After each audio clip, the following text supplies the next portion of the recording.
हाँ बच्चों, ये कक्षा 9th में जो इतिहास है समाज विज्ञान के अंतर्गत उसका एक खंड है। उसके अंतर्गत इतिहास विषय में अध्याय नंबर 1 फ्रांसीसी क्रांति, इसके बारे में हम आपको आज बताएंगे। अब चूँकि आप कक्षा 8 से उत्तीर्ण होकर के आए हैं, तो आज तक का जो आपने इतिहास पढ़ा वो भारतीय इतिहास के बारे में बताया गया, किंतु अब हम विश्व के इतिहास के बारे में जानना जरूरी है।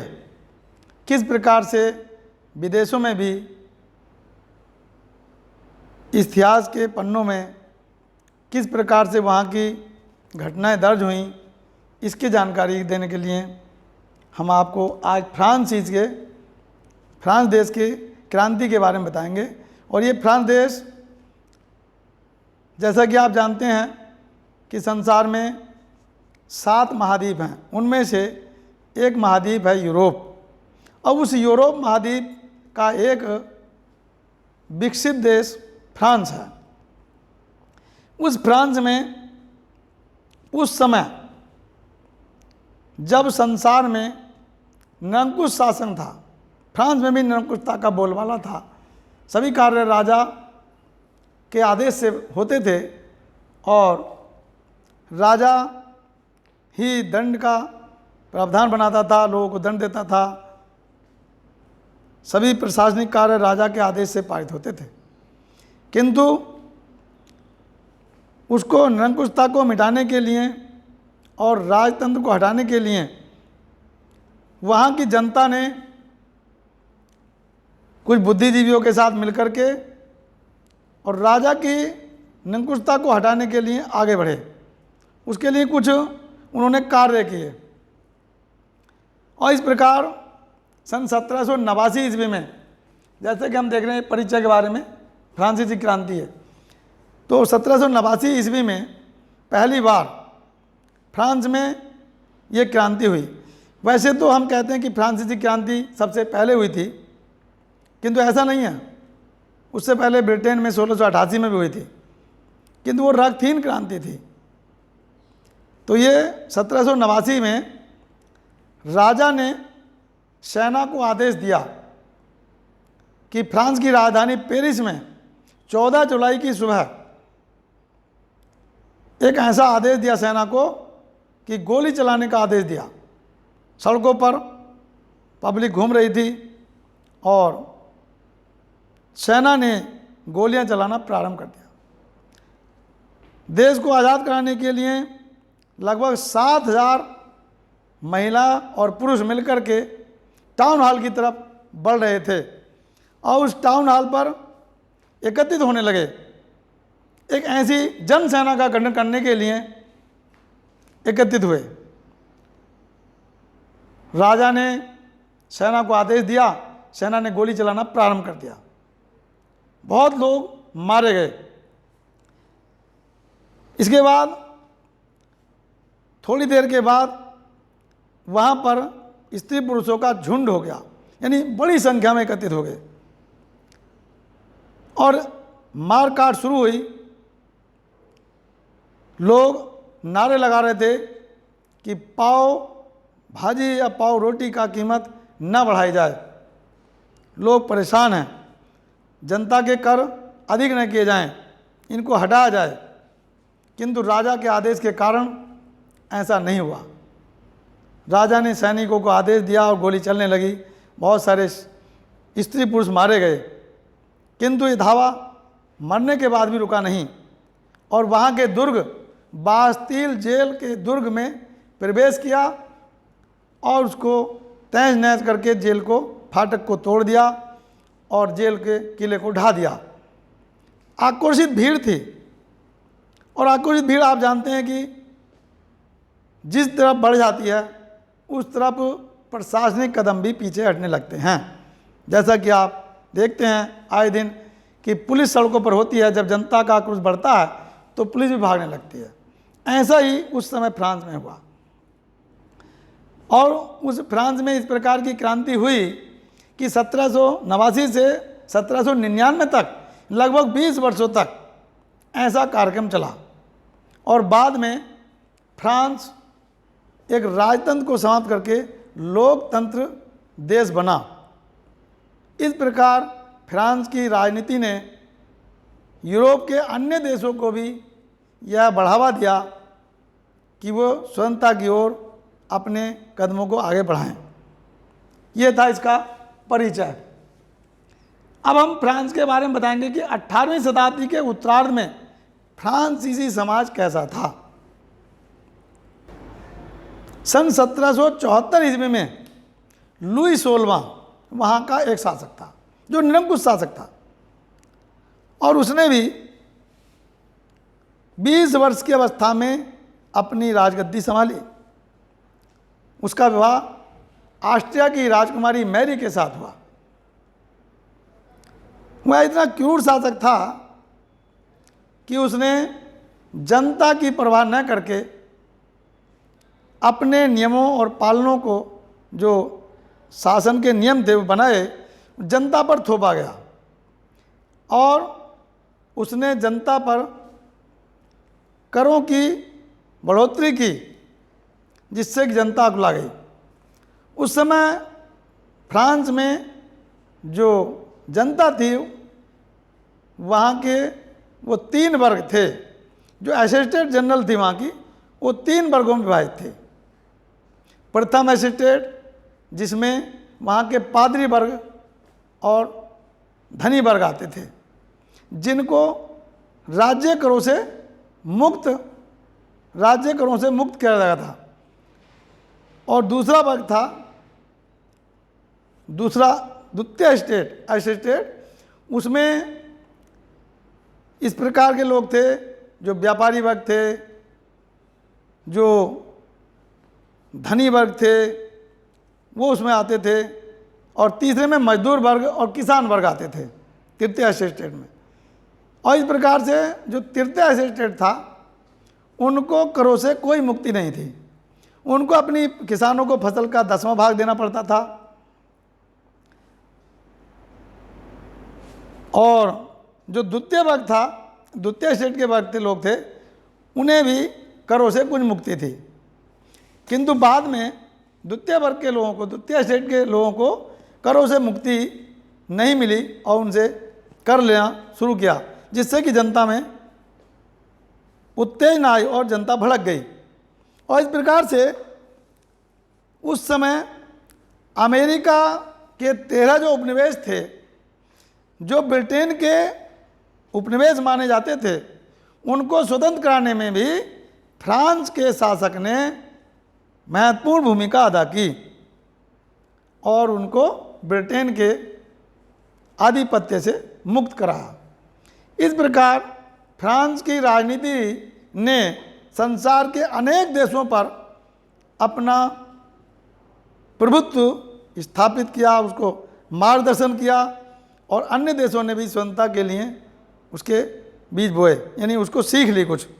और इस प्रकार लुई 16वें ने 1774 में राजगद्दी संभालने के बाद वहाँ की आर्थिक स्थिति, सामाजिक स्थिति और धार्मिक स्थिति पर विचार न करते हुए इस प्रकार से अपना निरंकुशता बढ़ाई और बाद में जनता ने उसको मृत्युदंड दिया। यानी लुई 16वें को मृत्युदंड की, यानी फांसी की सज़ा हुई और बाद में उसकी पत्नी मैरी को भी फांसी की सज़ा दी गई।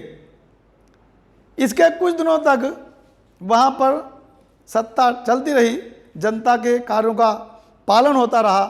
किंतु बाद में लुई 16वें के बाद, उसके बाद एक ऐसे व्यक्ति का उदय हुआ जिसका नाम था नेपोलियन बोनापार्ट। नेपोलियन बोनापार्ट ने 1804 में राजगद्दी संभाली और वहाँ का शासक बना। उसने भी उसी लुई 16वें की प्रथा को आगे बढ़ाया और वह निरंकुशता की ओर बढ़ने लगा। अपने को तानाशाह घोषित करने के लिए काफ़ी प्रयास किया किंतु वो तानाशाह तो नहीं बन सका। शुरू में उसने जनता का दिल जीता और बाद में उसने भी जनता पर कर लगाने प्रारंभ कर दिए, जिससे कि वह भी अपने कार्य में असफल रहा। कुछ दिनों तक उसने कार्य किया। वाटरलू के युद्ध में 1815 ईस्वी में उसकी हार हुई और 1821 ईस्वी में उसकी मृत्यु हो गई हेलेना द्वीप पर। इस प्रकार उसका अंत हुआ। क्रांति की शुरुआत 5 मई 1789 को सम्राट लुई के समय से ही हुई थी और यह क्रांति आगे बढ़ती चली गई। ज्यों-ज्यों जनता पर करों का बोझ लादा गया, त्यों-त्यों वहाँ की जनता आक्रोशित हुई और इस प्रकार से पुरुषों और स्त्रियों ने मिलकर के आंदोलन किए, सड़कों पर उतरे और एक प्रसिद्ध कहावत और वहाँ पर हुई कि एक बार बहुत बड़ी संख्या में स्त्रियों पुरुषों ने किले की ओर, लुई सोलमे की ओर धावा जब बोला था तो उसमें बहुत सारे स्त्री पुरुष तो मारे गए, किंतु राजा को मारने में वो सफल हुए। और इस घटना को हम फ्रांस की क्रांति में चुड़ालों के धावा नाम से जाना जाता है। यानी चुड़ालों का धावा, यानी स्त्रियों की संख्या अधिक थी, इसलिए उसको चुड़ालों का धावा कहा गया और वो क्रांति सफल रही जनता की। ठीक इसी प्रकार वहाँ पर जो सभा थी, प्रतिनिधि सभा, उसमें प्रथम वर्ग से यानी प्रथम असिस्टेंट से 300 और द्वितीय असिस्टेंट से 300 तथा तृतीय असिस्टेंट से 600 व्यक्ति चुने जाते थे। इस प्रकार से वहाँ पर प्रतिनिधि सभा का निर्माण हुआ और उसमें 40,000 छात्रों की शिकायतों के बाद राजा को विवश होकर के नियमों में अपना परिवर्तन करना पड़ा। इस प्रकार ये जो बिंदु है आपका, फ्रांस में राजतंत्र का उन्मूलन और गणतंत्र की स्थापना, यानी फ्रांस में राजतंत्र की समाप्ति और लोकतंत्र या जनतंत्र की स्थापना, ये बिंदु आता है। वहाँ पर फ्रांस में जैकोबिन्स नाम का एक व्यक्ति था जिसने जनता को अपने साथ लेकर के आंदोलन प्रारंभ किया। जैकोबिन्स लोगों को जो उपाधि मिलती थी, जिसका अर्थ होता है कि बिना घुटनने वाले लोग, उनको जैकोबिन्स कहा जाता था। और वो जैकोबिन्स जो लोग थे, उन्होंने मिलकर के लुई सोलमे के प्रति विद्रोह किया और राजतंत्र की उन्मूलन का मतलब समाप्त किया और गणतंत्र की स्थापना यानी लोकतंत्र गणतंत्र की स्थापना की। यानी एक संविधान बना और उस संविधान में वहाँ की जनता का ख्याल रखते हुए नियम और कानून बनाए गए, जिसमें कानून जो बनाए गए वो जनता के चुने हुए प्रतिनिधियों के बराबर बनाए गए और एक संविधान सभा बनी जिसके अनुसार संसद पर भरोसा किया गया। संसद में जनता के चुने हुए प्रतिनिधि होते थे और वो लोकतंत्र की स्थापना की गई, यानी गणतंत्र की स्थापना हुई। तीसरा पॉइंट है उसके आगे वाला 5वां, महिलाओं के लिए क्रांति। यानी हमें विचार आता है क्या वहाँ महिलाओं के लिए भी क्रांति हुई? इसके लिए भी द ओलंपिक गॉजेस नाम की महिला ने महिलाओं के लिए क्रांति का बिगुल बजाया और उसने वो सारे नियम और कानून घोषणा पत्र में लगवाए जो पुरुषों के लिए थे।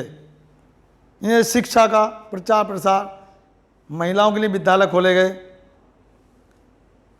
महिलाओं को भी वोट देने का अधिकार, यानी 21 वर्ष संविधान में रखा गया कि 21 वर्ष का व्यक्ति वहाँ वोट दे सकता है। जैसे हमारे देश में 18 वर्ष की आयु को वयस्क माना गया, 18 वर्ष का व्यक्ति वोट दे सकता, किंतु वहाँ पर उस समय 21 वर्ष अवधि के लिए रखी गई जो वोट देने की अवधि थी, और 21 वर्ष के नागरिक को वैश्य नागरिक माना गया। और इस प्रकार वहाँ पर महिलाओं को भी साथ साथ वोट देने का अधिकार मिला। इसमें सारी जो महिमा थी, जो सारा कार्य था, जो ओलंदा गोजेस नाम की महिला थी, उसने एक बहुत बड़ा सराहनीय कार्य किया था। तो उसने महिलाओं के लिए अनेक कार्य करवाए, शिक्षा के लिए विद्यालय खुलवाए, नागरिकों के घोषणा पत्र में अब महिलाओं के लिए भी स्थान दिलवाया गया, यानी बराबरी का दर्जा महिलाओं को मिले, ऐसा उसने प्रयास किया। हाँ बच्चों, एक जो अंतिम बिंदु है वो है दास प्रथा का उन्मूलन। यानी इस दास प्रथा में आप जानते हैं दास प्रथा क्या होती है, यानी किसी व्यक्ति से बेगार में काम कराना और उसका पारिश्रमिक उसे न देना या कम देना, ये दास प्रथा आज भी लागू है कुछ देशों में। जो पिछले देश हैं, अशिक्षित देश हैं, वनवासी लोग हैं, तो उस प्रकार में दास प्रथा का उस समय प्रचलन था। यानी बड़े बड़े परिवारों के लोगों के यहाँ जो कुछ लोग काम करते थे और वो कम पारिश्रमिक पाते थे, कम पैसा उन्हें मिलता था, उनको दास कहते थे। इस दास प्रथा का अंत भी फ्रांस की क्रांति के साथ ही हुआ।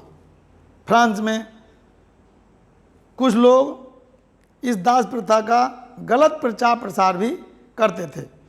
यानी महिलाओं से, जो गरीब महिलाएं थीं, उनसे काम करवाना, उनसे अनैतिकता का व्यवहार रखना, ये सामाजिक बुराई थी जिसका फ्रांस में अधिक प्रचार और प्रसार था।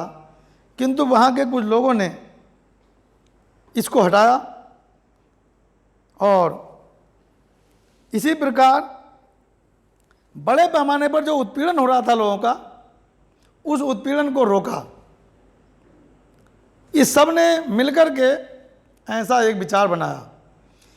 केवल फ्रांस में ही नहीं, सभी महाद्वीपों के, जैसे अफ्रीका महाद्वीप, उसके बहुत सारे देशों में, अमेरिका महाद्वीप में, यूरोप महाद्वीप में, एशिया महाद्वीप में, यानी अनेक देशों में दास प्रथा थी और उसको हटाने पर अनेक कदम उठाए गए।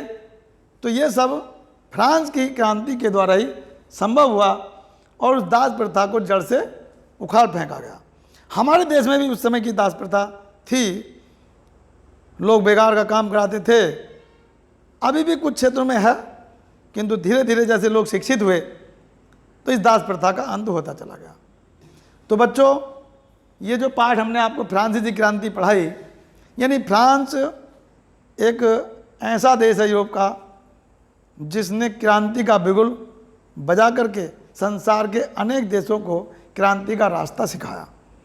हम इसके अनुसार ये सीख सकते हैं कि हम भी कोई ऐसा काम करें जो कि दूसरों को सीख दें, जैसे कि फ्रांस ने राजतंत्र को हटा करके और गणतंत्र की सीख दुनिया को दी।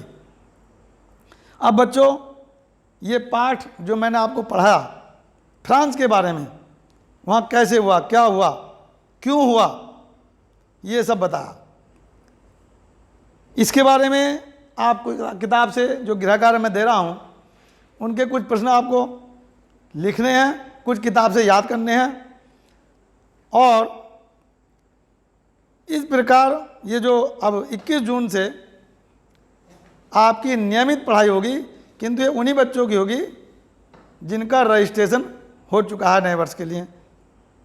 और ये नियमित पढ़ाई होने के बाद ही जो पिछले चैप्टर थे उन्हीं का रिवाइज हो रहा अभी, जो पहले ऑनलाइन हमने कराए थे। और 21 जून से 30 जून तक इनका रिवाइज होगा और PDF में डाल करके आपको भेज दिया जाएगा, जिसमें कि आप उन्हें उतारेंगे, जिन्होंने नहीं उतारा है, जिन्होंने पहले उतार लिया वो याद करेंगे। तो सभी को याद करना है। और जुलाई के प्रथम मासिक परीक्षा ऑनलाइन होगी आपकी, जो आपको कुछ प्रश्न भेजे जाएंगे और उनका उत्तर भी आपको ऑनलाइन देना होगा। ठीक प्रकार से आपकी पढ़ाई सुचारू रूप से चलती रहे, इसका आपको भी ध्यान रखना है। जैसे कि टीचर मेहनत करता है तो बच्चों को भी उतनी मेहनत करनी है। उससे ज़्यादा मेहनत करनी है। इस प्रकार से आपका भविष्य उज्जवल होगा और पढ़ाई चलेगी। भाई स्कूल में ऑनलाइन चलेगी अभी इस समय, क्योंकि आप सब जानते हैं कि कोरोना वायरस का जो प्रकोप है वो दिन प्रतिदिन बढ़ता जा रहा है, इसलिए अभी स्कूल खुलने की कोई संभावना नहीं है। तो ऑनलाइन पढ़ाई जारी रहेगी, चलती रहेगी, जिसको आपको जारी रखना है। ठीक है। अंत में मैं आपको जो बता रहा हूँ, थोड़ा सा ये हिंट दे रहा हूँ गृह कार्य में। वैसे मैंने पहले भी करा दिया है। ये बहुविकल्प प्रश्न के जो उत्तर हैं ये किताब में लिखे हुए हैं, ये तो आपको उतारने नहीं हैं, ये आपको किताब से याद करने हैं। केवल एक शब्द में उत्तर देना होता है। अति लघु प्रश्न संख्या मैं आपको बता रहा हूँ जो करने हैं, ये प्रश्न संख्या 1, 3, 7, 9, 12, 18 और 20, इनके उत्तर कॉपी में आपको लिख करके याद करने हैं। ये 2 लाइन से 3 लाइन में हैं। ठीक, लघु उत्तरीय प्रश्नों में प्रश्न नंबर 1 और 2 इनके उत्तर आपको लिखने हैं कॉपी में। और दीर्घ उत्तरीय प्रश्न संख्या 4 प्रश्न है, पुरुष एवं नागरिकों के घोषणा पत्र के प्रमुख बिंदुओं को स्पष्ट कीजिए। ये भी अपनी कॉपी में यानी नोट करना है रजिस्टर में, और याद करना इंपॉर्टेंट प्रश्न है ये भी। और इस प्रकार से सभी प्रश्नों को याद करते हुए परीक्षाओं की तैयारी ठीक प्रकार से करके और अपने प्रश्नों के उत्तर देंगे, जिससे कि आप अच्छे अंक प्राप्त कर सकें। धन्यवाद।